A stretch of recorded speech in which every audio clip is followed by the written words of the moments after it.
내 삶의 주인이라는 제목을 가지고 하나님 말씀을 함께 살피도록 하겠습니다. 오늘 아침에 뉴스에 보니까 이번 장마와 폭우로 인해서 많은 인명피해가 발생했고 또 재산 피해 그리고 농작물의 피해들의 그런 모습들을 살펴보며 굉장히 마음이 아팠습니다. 마음이 아팠고 그 오송 지하차도에서 아직도 구조 작업을 하고 있지만 희망이 사실은 거의 없는 그런 모습들을 살펴보면서 그 주변에 살고 있는 한 분에게 저도 문자했습니다. 별일 없으냐고, 비 피해 없냐고 물어봤으니까 괜찮습니다 라고 답변을 받았습니다. 그래서 하나님께 감사했는데, 여러분 그 오송 지하차도 방송에 보니까 버스가 원래 그쪽으로 가는 길이 아니었는데 다른 이제 도로들이 막혔기 때문에 그쪽으로 불가피하게 갔고 결국은 거기서 예상하지 못한 그런 안타까운 일을 맞이하게 되는 그런 모습들을 살펴봤습니다. 여러분 그렇습니다. 우리의 삶 가운데 우리도 마찬가지라는 겁니다. 내일 어떤 일이 발생할지 우리는 잘 알지 못하잖아요. 미래를 알지 못하는 과정 속에 살아가고 있는 우리들의 모습입니다. 하나님은 그러나 미래를 다 아시고 또 우리의 삶의 발걸음을 가장 선한 길로 인도하시는 하나님 되심을 믿으시기 바랍니다.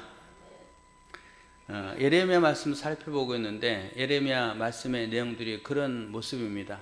안타까워하는 하나님의 마음, 그 마음 가운데 이스라엘 백성들에게 하나님이 경고하시기도 하시고 또 하나님이 진노하시기도 하시고 또 하나님이 어르고 달래기도 하시고 뭐 이런 부분들에 말씀하시는 그 내용들이 쭉 펼쳐지고 있고, 그런 과정 속에 예레미야 선지자는 하나님의 마음을 알았기 때문에 그가 눈물을 흘리면서 하나님 앞에 기도하고 있고, 그 다음에 백성들의 그 모습 가운데 마음 아파하고 있는 그런 모습들을 보여주고 있음을 보게 됩니다.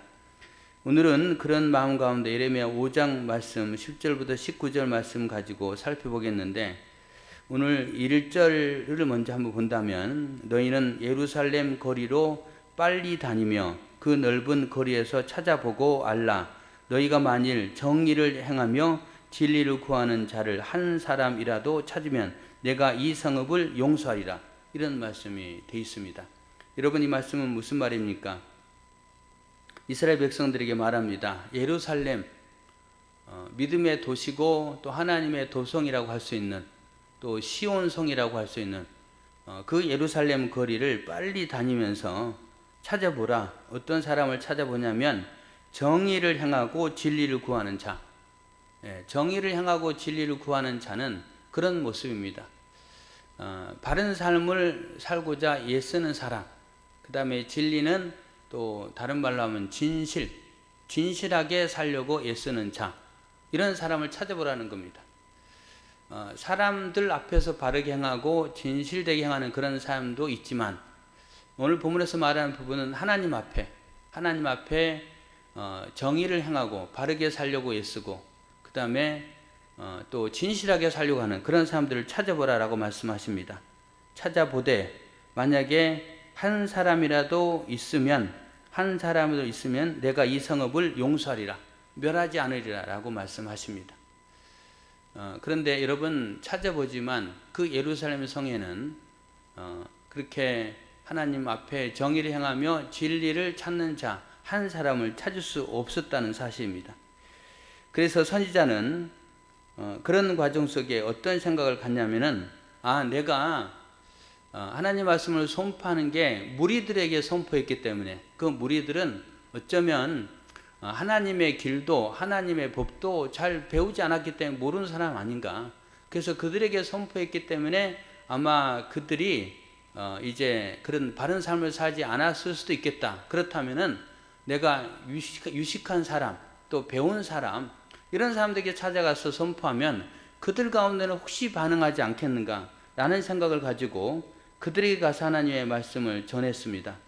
그런데 그들에게 전했지만 그들의 반응은 어땠습니까? 앞부분에 말한 그런 무리들과 똑같은 반응을 나타내고 있습니다. 그리고 그들은 이렇게 표현합니다. 5절 끝부분에 보면은 그들도 일제히 멍에를 꺾고 결박을 끊은지라라고 말합니다. 멍에를 꺾고 결박을 끊어버렸다라는 말을 합니다. 이 말은요, 오늘날로 쉽게 말하면은 십자가를 지는 멍에. 예. 우리가 십자가를 지고 가고 그 다음에 신앙의 삶을 가려고 하면은 그건 멍에일 수 있다는 겁니다. 그런데 그 멍에를 꺾어버렸다는 겁니다. 멍에를 꺾어버리고 결박을 끊어버렸다. 나는 십자가의 얽매인 삶, 그건 싫다. 나는 말씀대로 살아가는 삶 싫다. 나는 자유롭게 살고 싶다. 나는 자유로운 영혼이 되고 싶다. 이런 마음을 가지고 하나님이 그들에게 말씀하신 진리, 하나님이 그들에게 행하라고 한 정의, 이런 부분들 다 뿌리치고 자기 마음대로 살아가는 사람이 훨씬 많다는 거예요. 그래서 예레미야 선지자는 그런 부분에 의인 한 사람을 찾으려고 했지만 찾을 수가 없었다는 겁니다. 찾을 수가 없었고, 하나님은 그런 예레미야 선지자에게 말씀하십니다. 7절에 보면은 내가 어찌 너를 용서하겠느냐, 내 자녀가 나를 버리고 신이 아닌 것들로 맹세하였으며 내가 그들을 배불리 먹인즉 그들이 간음하며 창기의 집에 허다히 모이며, 그들은 다른 신을 섬겼다는 겁니다. 그런 이스라엘 백성들을 내가 어찌 용서하겠느냐, 하나님의 말씀입니다. 9절에도 보면요, 여호와의 말씀이니라 내가 어찌 이 일들에 대하여 벌하지 아니하겠으며 내 마음이 이런 나라에 보복하지 않겠느냐. 의인 한 사람도 찾을 수가 없는데 내가 어찌 벌하지 않겠느냐, 내가 어찌 그들을 용서하지 않겠느냐, 그런 하나님의 마음입니다. 결과론적으로 14절 오늘 우리가 읽었는데 이렇게 말합니다. 그러므로 만군의 하나님 여호와께서 이와 같이 말씀하시니라 너희가 이 말을 하였은즉 볼지어다 내가 내 입에 있는 나의 말을 불이 되게 하며 하고 이 백성을 나무가 되게 하여 불사르리라. 하나님이 내 입의 말을 불이 되게 하셔서 이스라엘 백성들은 나무가 되게 해서 결국 그들을 다 불사르겠다라고 말합니다. 하나님이 그들에게 불심판을 명하고 있는 모습을 봅니다. 왜 불심판을 명하는 겁니까? 예루살렘에 의인 한 사람을 찾을 수가 없다는 겁니다. 의인 한 사람을 찾을 수 없다는 거예요. 여러분, 뭐가 생각이 납니까? 창세기 18장에 소돔과 고모라 성이 생각이 납니다. 아브라함이 하나님께 기도하죠. 하나님, 그 땅에 소돔과 고모라 성에 의인 50이 있으면 그 성을 그래도 멸하시겠습니까? 하나님이 멸하지 않겠다고 하십니다. 내려가서 마지막 아브라함은 하나님께 그 성에 의인 10명이 있다면 그래도 멸하시겠습니까? 라고 하나님 앞에 이제 질문합니다. 그 질문 앞에 하나님은 의인 10명이 있다면 내가 소돔과 고모라 성을 멸하지 않겠다라고 말씀하셨습니다. 그런데 결국은 그 소돔 성이 하나님의 불심판을 받죠. 왜 그렇습니까? 의인 10명이 없었다는 겁니다. 의인 10명이 없었다는 거예요. 그런데 오늘 본문의 이 예루살렘 성은 어떻습니까? 의인 10명이 아니고 한 명도 없습니다. 창세기 6장, 7장, 8장에 보면은 노아 이야기가 나옵니다. 노아 시대에 하나님이 물로서 심판하시죠. 왜 물로서 심판하십니까? 노아의 가족 외에는 하나님 앞에 의로운 모습으로 사는 사람이 없었다는 겁니다. 우리 하나님은 의인을 찾으시는데, 의로운 사람을 찾으시는데 그 사람이 없으므로 심판과 멸망, 하나님 말씀하십니다. 의인 한 명이 없는데 내가 어찌 그 성을 용서하겠느냐, 내가 어찌 그들을 벌하지 않겠느냐, 주님 말씀하십니다. 여러분, 의인 한 명이 없다, 저는 그런 생각을 해봤어요. 이렇게 컴퓨터를 다루는데 컴퓨터에 바이러스가 먹었다든지 아니면은 너무 그 잡다한 게 많이 들어있어서 이 컴퓨터를 구동하는데 이제 이렇게 검색하고 뭐 작동하는 데 너무 힘든 거예요. 그럼 뭐 합니까? 그 컴퓨터를 새로 쓰려고 포맷 하잖아요. 포맷. 과감하게 포맷 합니다. 왜? 깨끗이 별로 이렇게 사용은 되지 않고 오히려 속도를 늦추고 방해하는 그런 파일들은 다 제거해야 되는 거예요. 그 제거는 어떻게 하냐? 제일 좋은 방법은 컴퓨터를 바로 새로 세팅하는 겁니다. 새로 싹 지우고 새로 하는 거예요. 하나님이 노아의 홍수 시대에도, 그 다음에 소돔과 고모라성 시대에도, 그 다음에 오늘 이 예레미야 시대에도 그런 마음이었겠구나 라는 생각을 가져옵니다. 하나님은 의인 한 명도 없는 예루살렘 성을 남겨둔다는 거, 지금까지 참으셨고 지금까지 하나님이 기다리셨지만 한 명도 없는 그것을 결국은 멸하실 수밖에 없는 그런 하나님의 모습들을 발견하게 됩니다. 여러분, 그렇다면은 예레미야 성경이 말하고 있고 여러 선지자들이 말하고 있고 오늘 본문이 또 말하고 있는 그들을 멸할 수밖에 없는 하나님의 이유가 뭘까요? 그 이유는 오늘 11절에 보면은 11절 여호와의 말씀이니라 이스라엘의 집과 유다의 집이 내게 심히 반역하였느니라. 이스라엘 집과 유다의 집이 반역했다라고 말합니다. 이것은 분열 왕국 시대를 말하는데 북이스라엘과 남유다로 갈라져 있었어요. 우리나라 치면은 북한과 남한 이렇게 나라가 갈라져 있었는데 북이스라엘도 하나님을 반역했고 남유다도 하나님을 반역했다는 겁니다. 그리고 그 반역에 대해서 19절에 이렇게 말합니다. 19절. 우리 19절은 한 목소리로 같이 읽겠습니다. 긴 성경 구절인데요. 19절 찾으셨죠? 같이 읽겠습니다. 시작.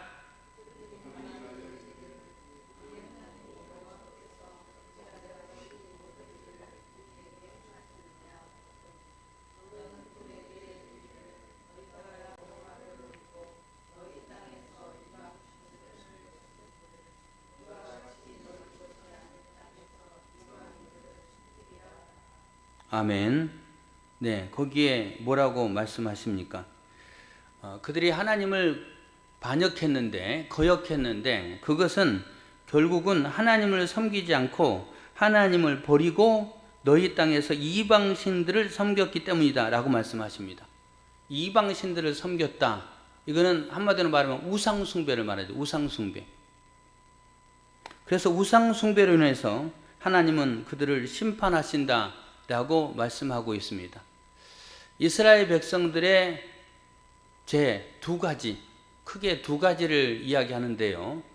하나는 하나님을 섬기지 않고 우상을 숭배한 것, 이 하나의 죄를 말하고 있고, 또 하나의 죄는 이스라엘 백성들이 공의를 행하지 못한 것, 이거에 대해서 성경은 분명하게 말하고 있습니다.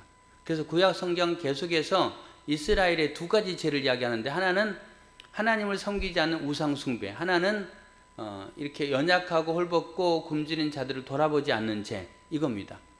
이것을 다른 용어로는 하나님의 정의와 하나님의 공의, 이 두 가지를 행하지 않았다라고 말합니다.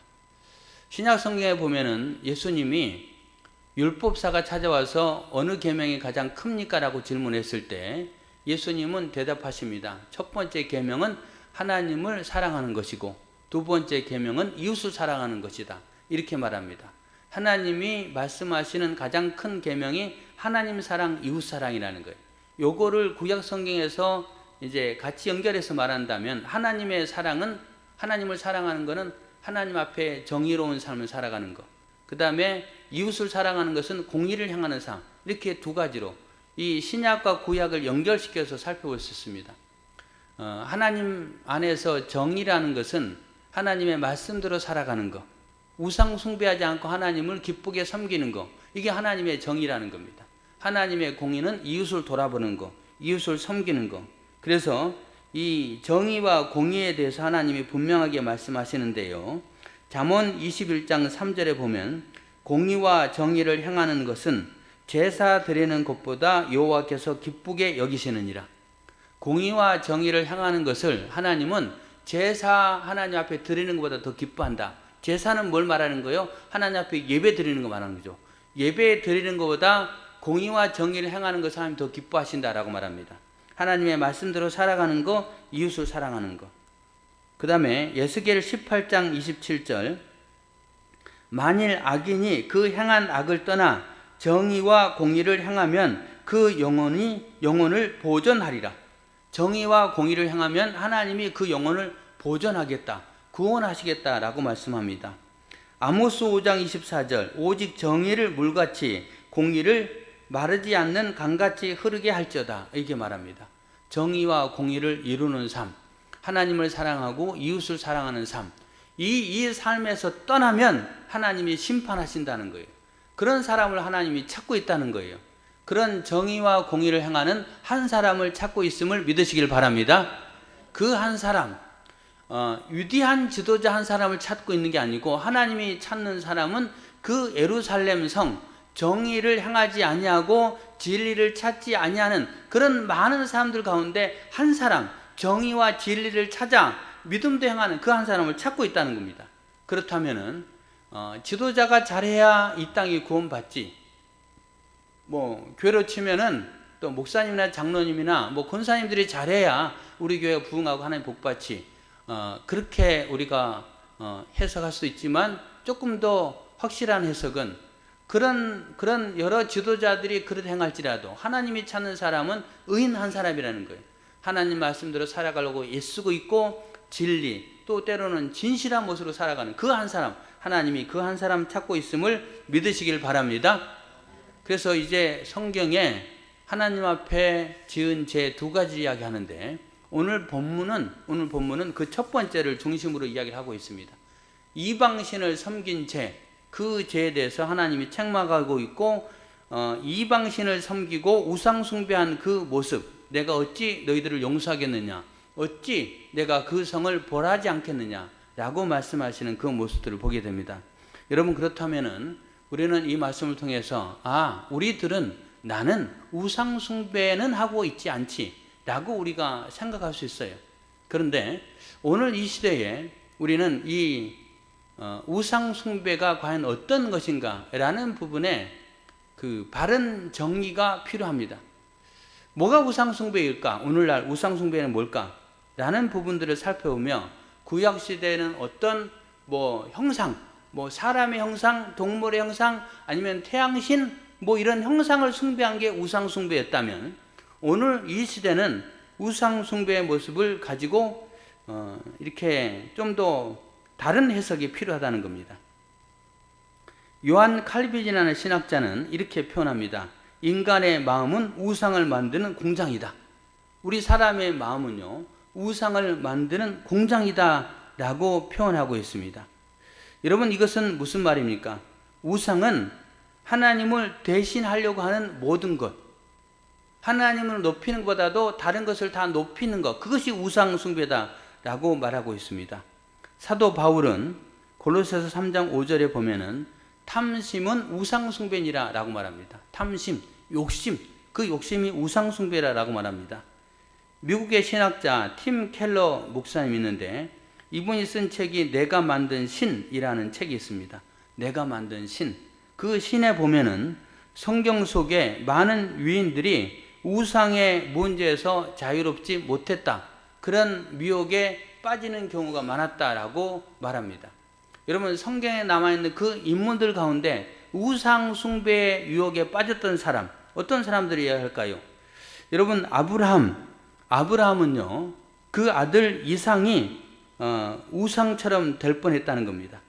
무슨 말입니까? 하나님이 네 아들 독자 이삭을 내게 바쳐라 라고 말할 때 아브라함이 만약에 그 부분에 아들 이삭을 바치지 않았다면, 아니 우리에게 하나님 그렇게 요구하신다면 우리가 내 자식을 하나님께 바칠 수 있겠습니까? 산 제물로? 아니면 그 산 제물을 죽여서 바칠 수 있겠습니까? 쉽지 않은 일이에요. 그래서 결국은 하나님의 명령 앞에 불순종하게 될 수 있다는 겁니다. 그러면 아브라함에게는 이삭이 우상이 되는 거예요. 여러분, 우리에게는 우리의 자식이 우상이 될 수 있다는 겁니다. 내 자식을 위해서 하나님을 버려버릴 수 있다는 거예요. 저는 그런 이야기를 들은 적이 있습니다. 내 자식이 제일 중요하다는 거예요. 내 손주가 제일 중요하다는 거예요. 하나님을 섬기는 것보다도 내가 하나님을 섬기는 이유는 내 손주 잘 되게 하기 위해서, 그렇게 표현하는 한 분의 이야기를 들은 적이 있습니다. 우리에게도 그렇게 될 수 있다는 거예요. 아브라함에게는 이삭이 우상이 될 수 있는데 그 시험에서 아브라함이 이겼죠. 그래서 하나님이 믿음의 조상이 되게 하시는 복을 줬습니다. 여러분 또 있습니다.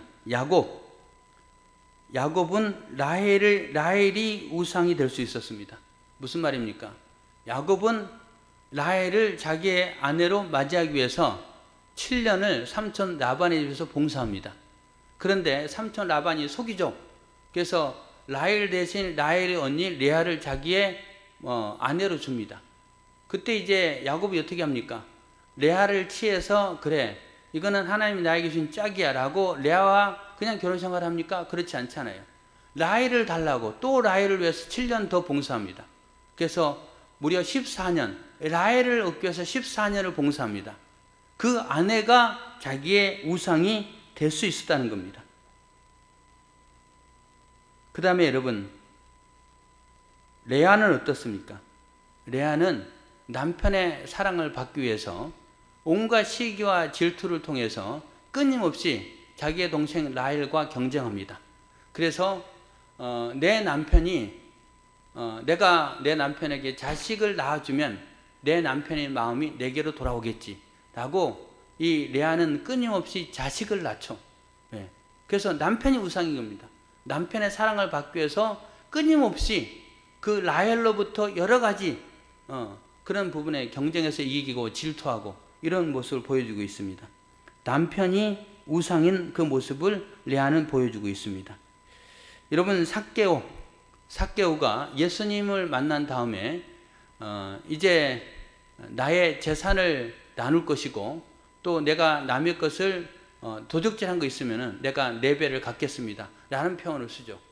여러분 뭘 말하는 겁니까? 삭개오는 예수님을 만나기 전에 돈이 우상이었다는 겁니다. 마지막으로 요나.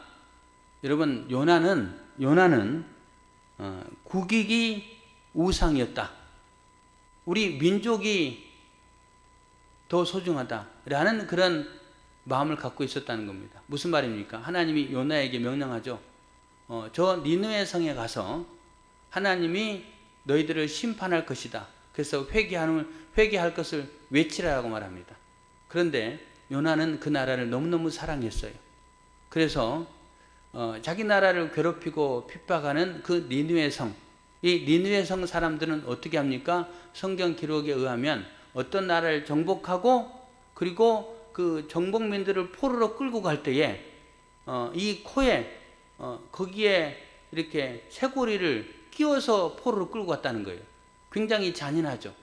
그 잔인한 것을 우리 동포들이 겪었다는 거예요. 그래서 하나님이 그 악한 민족, 우리의 민족을 괴롭힌 그들에게 가서 회개를 선포하라 아니면 망한다고 해라 라고 할 때에 요나는 그걸 거부하잖아요. 아니 저들은 너무 잔인한 백성이고 우리에게 고통을 준 백성인데 저들이 회개해서 구원받으면 그건 나는 싫습니다 라고 요나는 어떻게 합니까? 도망쳐버리잖아요. 하나님께 불순종해 보잖아요. 그래서 결국은 요나에게는 그 나라가 우상이 됐다는 겁니다. 여러분 이런 모습들이 성경의 인물들 가운데 우상에서 자유롭지 못했다라는 부분들을 발견할 수 있어요. 제가 지금 말씀드린 부분은 약간 좀 생각을 해야 좀 깊이 생각을 해야 이게 무슨 뜻인다 라는 부분들을 우리가 생각할 수 있습니다.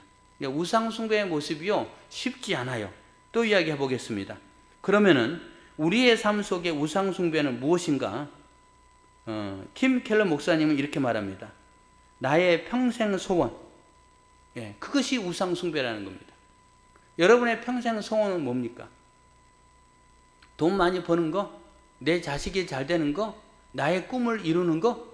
여러분 그런 게 있는데 그것이 나의 평생 소원으로 간직하고 그것을 위해서 여러분의 인생을 이렇게 투자하고 있고 또 그렇게 살아가고 있다면 그게 우상이 될 수 있다라고 팀 켈러 목사님은 이야기를 하고 있습니다.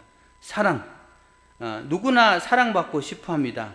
그런데 사랑받지 못하면 그거에 대해서 참지 못하는 것, 이것도 그 사랑이 우상일 수 있다는 겁니다. 돈, 있어도 없어도 만족하지 못하는 것, 그리고 그 돈을 위해서 자신의 영혼도 팔고 가정도 주변 사람도 해를 끼치게 하는 것, 내가 돈 벌기 위해서 다른 사람에게 해를 끼친다. 그것이 돈이 우상이라는 겁니다. 그 다음에 성취, 성공하기 위해 내가 만족 없이 노력하고 또 다른 사람에게 좋은 평가받기 위해서 그거에 너무 내가 귀를 기울인 거. 이게 성취죠. 성취욕. 예, 그것도 우상숭배다라고 말하고 있습니다. 마지막 권력. 만족이 아니라 타인의 억압으로 드러내는 가짜신 이렇게 표현하고 있는데 이거는 쉽게 말하면 무슨 말이냐면은 권력이 나한테 우상이에요. 그래서 그 권력 앞에 내가 억압당하는 거예요. 내가 굽신굽신하는 거예요. 그 권력 앞에 내가 인정받으려고 나의 신앙생활은 뒷전이 되는 거예요. 하나님 섬기는 거 뒷전이 되는 거예요. 이게 우상숭배다라고 말하고 있습니다. 다시 말씀드립니다. 나의 평생 소원, 그거 이루는 거 내가 꿈이다. 나는 사랑을 받아야 된다. 나는 돈이 최고다. 나는 인생의 성공이 최고다. 나는 권력이 최고다. 라는 부분을 가지고 살아가는 거. 요거를 쉽게 말하면요. 하나님보다 다른 것을 더 사랑하는 거. 그 모든 것은 우상숭배다라고 표현하고 있습니다. 요한복음 10장 8절에 보면은 나보다 먼저 온 자는 다 절도요 강도다라고 예수님이 말씀하셨습니다. 아침에 일어났을 때 예수님보다 먼저 생각나는 게 있다면 내가 나의 꿈을 위해서 나의 평생 소원을 위해서 오늘 뭐 해야 되나? 내가 오늘 돈을 벌기 위해서 뭐 해야 될까? 내가 오늘 남편에게 뭐 해줘야 되나? 내가 오늘 내 자녀에게 뭘 해줘야 되나? 이런 게 먼저 생각나면 그게 우상이라는 거예요. 절도며 강도다. 나의 인생을 말아먹는 거다 라고 표현하고 있습니다. 여러분 무슨 생각이 들어요? 우상숭배 참 어렵구나 이런 생각이 들 겁니다. 그리고 명확하게 그게 뭔가 나는 어떤가 라는 부분 구분하기가 쉽지 않을 겁니다. 그런데 성경은 명확하게 말합니다. 쉽게 말하면요, 하나님보다 다른 것을 더 사랑하는 것, 이게 우상숭배라는 겁니다. 그런데 하나님이 가장 싫어하는 게 우상숭배라는 거예요. 우상숭배. 그리고 우상숭배는 결국 나를 위하는 것이다 라고 표현할 수 있겠습니다. 오늘 홍보사님이 교회에 오셨어요. 어제 통화했는데 저는 오늘 오시는 상황이 아니고 못 오실 줄 알았어요. 못 오실 줄 알았는데 아마 그 병원에서 이렇게 간호해주는 분은 아마 가족 중에 다른 누군가 대신해 줬겠죠. 그러고 오신 것 같아요. 제가 일단 여쭤보지는 않았습니다. 아직 여쭤보지 않았는데 그렇게 오셨는데 여러분 그러면은 만약에 누군가 대신해 줬을 때 그때 어떤 마음이 들까요? 내가 그동안 제대로 잠도 못 잤는데 집안일이 밀렸는데 그러면 집에 가서 뭔 일하고 오늘은 교회 안 와도 사람들이 아마 내가 병원에 있을 걸로 생각할 거야 라고 안 와도 아무도 권사님에 대해서 의심하지 않았을 거예요. 예. 그런데 우리 권사님 어떻게 합니까? 하나님이 나로 하여금 예배드리라고 이렇게 은혜 주셨구나 라는 그런 마음의 감동을 가지고 교회 왔잖아요. 하나님을 사랑하는 거예요. 여러분 이게 어쩌면 작은 모습일지 모르지만은 우리가 하나님보다 다른 걸 더 사랑한다는 거, 그게 우상이 되는 겁니다. 주일날 무슨 일이 발생했어요. 그 일이 우선이지. 주일이야 1년 52주 가운데 뭐 한 주 빠져도 되지 라고 가는 거. 여러분 하나님은 질투하시는 하나님입니다. 그리고 하나님은 그 정도는 용서할 수 있지만 이게 반복되면 결국은 그것이 우상이 되고 그 우상 숭배가 나를 망하게 하는 것이 될 수 있다라는 사실입니다. 그래서 우리는 오늘 말씀을 들으면서 우상 숭배의 모습이 이런 모습이구나 한번 깊이 생각해 봐야 됩니다. 나는 하나님보다 다른 것을 더 사랑하고 있지 않는가 라는 부분들을 살펴봐야 됩니다. 여러분 이렇게 설교하는 저를 포함해서 우리 모두는 다 자유롭지는 못합니다. 우상 숭배 그 유혹에서 자유롭지 못하지만은 우리는 끊임없이 이 부분들을 생각하면서 내가 하나님을 제일로 사랑하겠습니다. 하나님 중심적으로 살겠습니다. 라는 부분들로 애쓰고 노력하고 유혹은 뿌리치고 하나님을 바라보는 삶으로 나를 자꾸 바꿔가야 된다는 거예요. 왜? 우리는 영적인 싸움에서 끊임없이 이겨나가야 되는 겁니다. 네, 어제 우리 박임희 집사님하고 통화했어요. 집사님 오늘 출근하셨어요? 아니요, 목사님 출근 안 했고요. 저녁 식사 약속이 있어서 오늘 이렇게 사람 만나고 있습니다. 라고 말씀하셨어요. 그래요? 그러면서 집사님 하신 말이 목사님 내일 주일이죠? 내일 목사님 교회 가서 목사님 뵈야 되니까 제가 오늘 저녁 식사하고 일찍 들어갈게요 라고 이야기하더라고요. 과연 집사님이 그렇게 하실까? 라는 마음이 조금 들었습니다. 조금 들었는데 그런데 오늘 나와서 예배 드리셨어요. 예, 이게 하나님 사랑하는 마음이에요. 예, 할렐루야. 예, 그런 부분입니다. 우리 홍권사님이나 박윤사님에게 박수를 보냅니다. 박수 치지 마세요. 치지는 마시고요. 이런 모습들. 그래서 우리는 끊임없이 영적인 전쟁인데 그 전쟁에서요 하나님 사랑하는 모습으로 우리의 삶을 바꿔나가야 됩니다. 여러분 만약에 돈을 사랑한다면, 자녀를 사랑한다면, 권력이나 성공을 사랑한다면, 나의 평생 소원이 내게 최고다라고 그렇게 여기고 살아간다면 그런 것들을 내려놓으시길 바랍니다. 아브라함이 그 유혹 앞에 있었고, 그 다음에 또 요나가 그 유혹 앞에 있었고, 삭개오가 그 유혹 앞에 있었고, 라헬과 레아가 그 유혹 앞에 있었는데 그들뿐만이 아닙니다. 우리도 그 유혹 앞에 있습니다. 그 유혹 앞에 이기는 귀한 분들 되시길 바랍니다. 그리고 또 하나를 살펴볼 수 있겠습니다. 13절 말씀입니다. 13절 선지자들은 바람이라 말씀이 그들의 속에 있지 아니한즉 그들이 그같이 그들이 당하리라 하느니라 라는 말입니다. 무슨 말입니까? 선지자들의 바람이라 선지자들의 외침에 대해서 무시하고 외면하는 그 모습입니다. 그래서 13절 앞에 12절을 보면요, 12절 그들이 여호와를 인정하지 아니하며 말하기를 여호와께서는 계시지 아니하니 재앙이 우리에게 임하지 아니할 것이요 우리가 칼과 기근을 보지 아니할 것이며, 이런 말이 표현되어 있습니다. 여러분 여기에 보면 여호와를 인정하지 않았다, 여호와가 계시지 않는다라는 표현이 있습니다. 여러분 이거는요 이스라엘 백성들이 여호와를 믿지 않았다, 여호와를 신뢰하지 않았다 그런 말이 아닙니다. 그런 말이 아니고 하나님은 우리에게 좋은 분이기 때문에 그분은 우리에게 재앙을 내리지 않고 칼과 기근을 보내지 않는 분이다 라고 생각한다는 겁니다. 하나님은 재앙 내리는 곳에 계시지 않는 분이다 라고 생각하는 거예요. 이렇게 된 이유가 뭘까요? 이렇게 된 이유가요, 그때 당시에 있는 거짓 선지자들의 하나님의 말씀을 선포한다고 하는 그 외침에 그들이 미혹됐기 때문에 그렇습니다. 무슨 말입니까? 이때 당시에 의인이 하나도 없는 그 시대 속에 살아가고 있는데 그들은 하나님의 선지자가 제사장이 외치는 그 말 가운데 그들이 듣고 싶어하는 말은 뭐냐면요, 하나님이 우리를 지켜줄 것이다, 우리에게 복 주실 것이다, 지금 조금 고난이 있지만 결국은 하나님께서 합력하여 선을 이루게 하실 것이다, 우리에게 좋은 것을 주신 하나님이다, 그런 메시지만 듣기 좋아했다는 거예요. 그리고 그들을 향해서 경고의 외침, 그 외침은 외면했다는 겁니다. 그래서 그들이 오늘 13절에 선지자들은 바람이라 이렇게 표현하잖아요. 선지자들의 말은 바람이다, 한 귀를 듣고 한 귀를 흘려버린다는 거예요. 여러분 그런데 오늘 이 시대도 마찬가지입니다. 여러분 교회 와서 어떤 메시지를 듣고 싶습니까? 여러분을 위로하고 격려하는 메시지 듣고 싶죠. 그렇지 않아도 힘들고 어려운데 우리에게 하나님의 소망의 메시지, 하나님이 우리와 함께 하시고 또 우리의 문제를 해결하실 것이고 우리에게 위로와 격려를 주실 것이다 라는 그 메시지 듣고 싶어 한다는 거예요. 그런데 그 메시지를 다른 말로 하면은 우리는요 마사지 받고 싶어 한다 라고도 표현할 수 있겠습니다. 뭐 비슷한 그런 글인데 의미는 완전히 다르죠. 메시지하고 마사지 뭐예요? 주물르면서 나를 편안하고 또 이렇게 회복시켜 주는 거잖아요.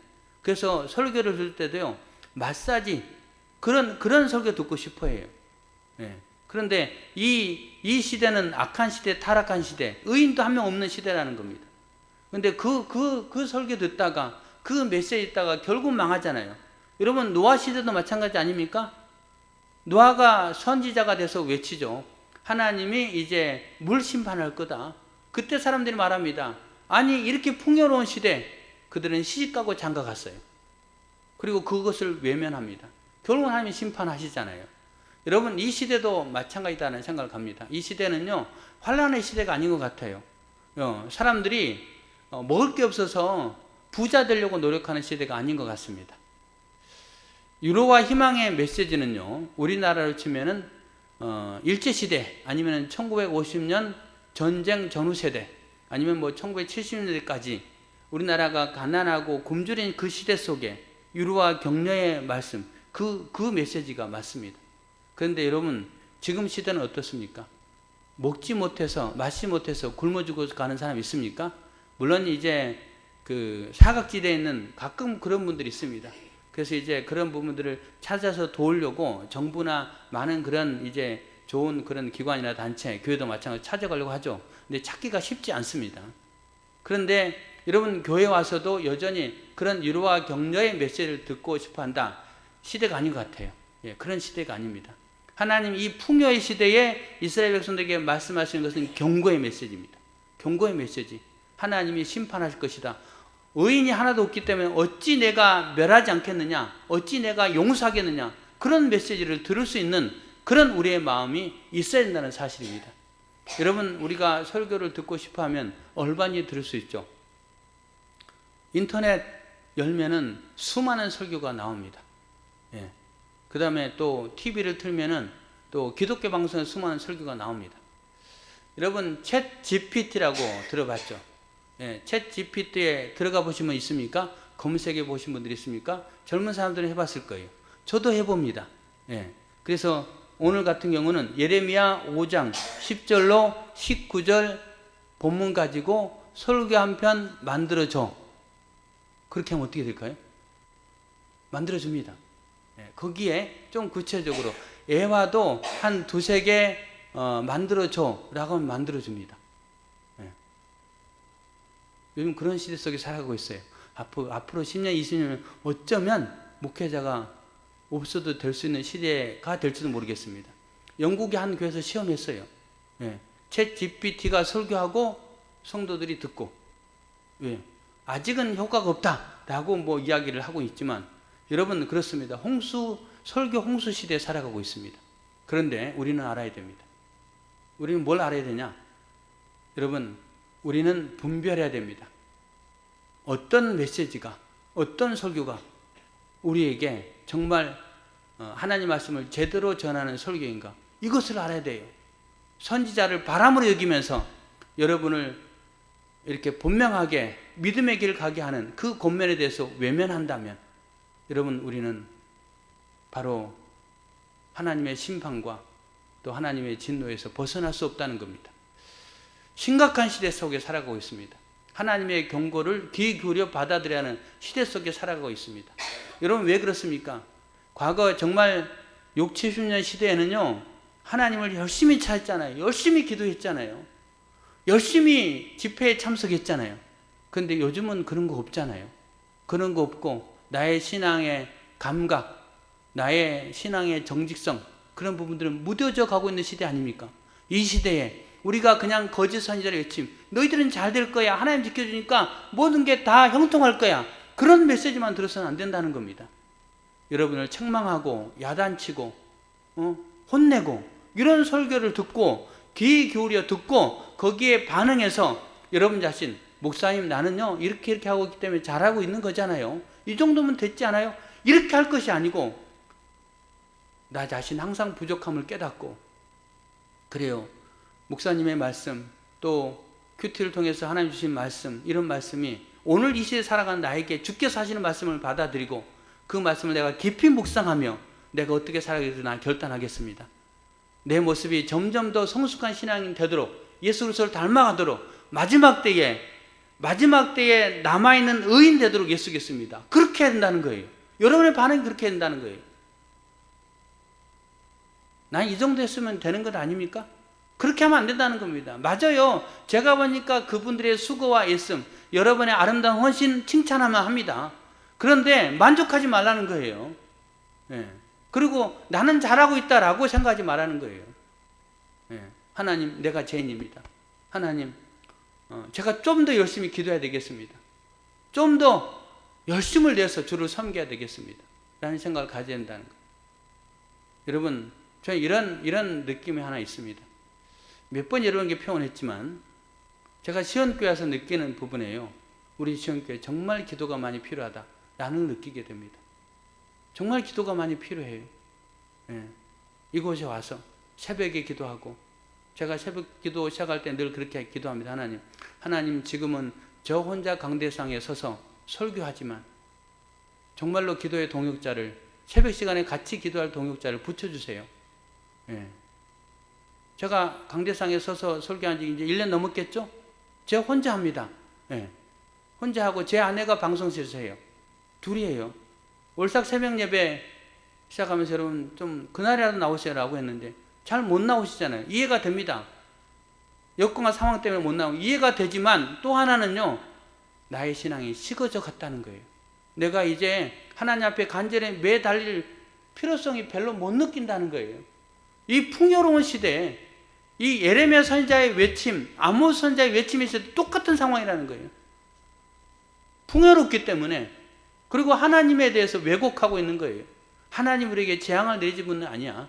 하나님 우리에게 칼과 기근을 주는 분은 아니야. 왜? 거짓 선지자들이 그렇게 외쳤거든요. 유료하고 격려하고 잘될까 외쳤거든요.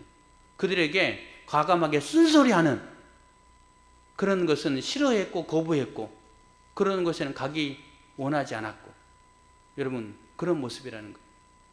그런데요, 지난 수요일에 제가 말씀드렸습니다.